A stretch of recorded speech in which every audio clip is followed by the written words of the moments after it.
Alright guys, welcome back to Underground Science. In this video we're going to be talking about Fanconi anemia, especially in its relationship to homologous recombination, double-stranded DNA repair. Okay, so we've been talking about homologous recombination in the past few videos relating to double-stranded DNA repair. So Fanconi anemia is associated with, a BRCA2 gene mutation, or also called a FANCD1 gene mutation. Okay, why is this bad? Well, let's say if your BRCA2 gene is mutated, right, that means you can't produce a functional BRCA2, right, BRCA2, you cannot produce a functional BRCA2 protein. And why is that bad? Because remember we said, right, that you need BRCA2, you need a functional BRCA2, let's fix that, sorry about that. Okay, so we said you need a functional BRCA2 protein in order to properly repair, right, your DNA, because it's important. BRCA proteins are important in double-stranded DNA repair. So if you don't have a functional BRCA2 protein, you can't do that. So in your bone marrow, right, or in your bones, right, let's say we draw a little bone right here, which is a horrible drawing of a bone, but let's just say that's, a bone. And then in here you have, remember, your hematopoietic stem cells, right? So you have your hematopoietic stem cells, and that's where we see this that's where we see Fanconi anemia, affecting most, is your hematopoietic stem cells. Hematopoietic stem cells, right? This is basically the most high yield, so hematopoietic stem cells. So how does Fanconi anemia, how is that related to the hematopoietic stem cells? Because, again, if you don't have a functional BRCA2 protein, because BRCA2 or FANCD1 gene is mutated, then you can't repair your DNA properly. If you can't repair DNA properly, especially in your hematopoietic stem cells, that means you can't replicate, right, properly. So you're going to have, remember, your hematopoietic stem cells in your bone marrow, they give rise to red blood cells, white blood cells, and platelets, right? And so if you can't repair your DNA, you're not going to be able to make many red blood cells, you're not going to be able to make many white blood cells, and you're not going to be able to make many platelets. So you're going to have pancytopenia, which is low red blood cells, low white blood cells, and low platelets. Okay, so if you have low platelets, you have an increased chance of, bleeding. If you have low white blood cells, you have an increased chance of getting infections. And if you have low red blood cells, that's anemia. That's why it's called Fanconi anemia.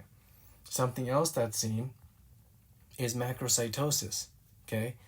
That's basically like if we're going to go over anemia in a separate lecture, but if you have macrocytic anemia, that means your red blood cells, right, are greater than 100 femtoliters.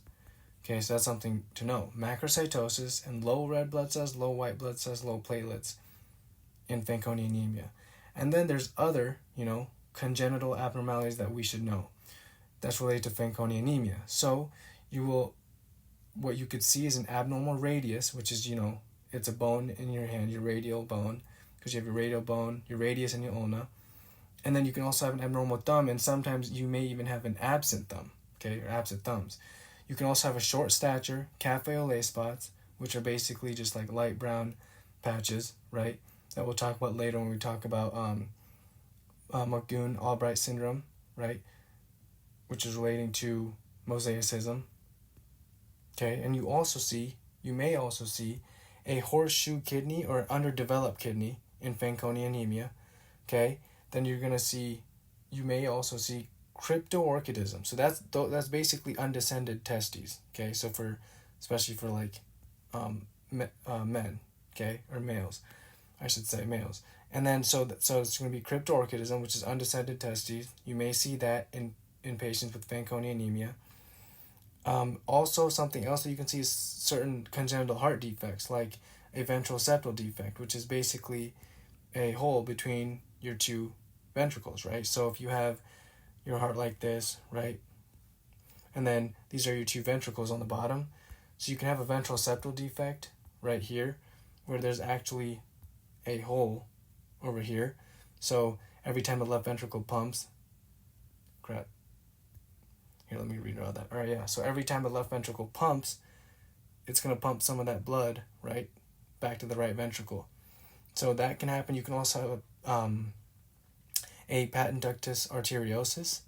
What that is basically your ductus arteriosus is supposed to close, okay, like after you're born. But if it doesn't close, that means there's a hole between your pulmonary artery and aorta, okay?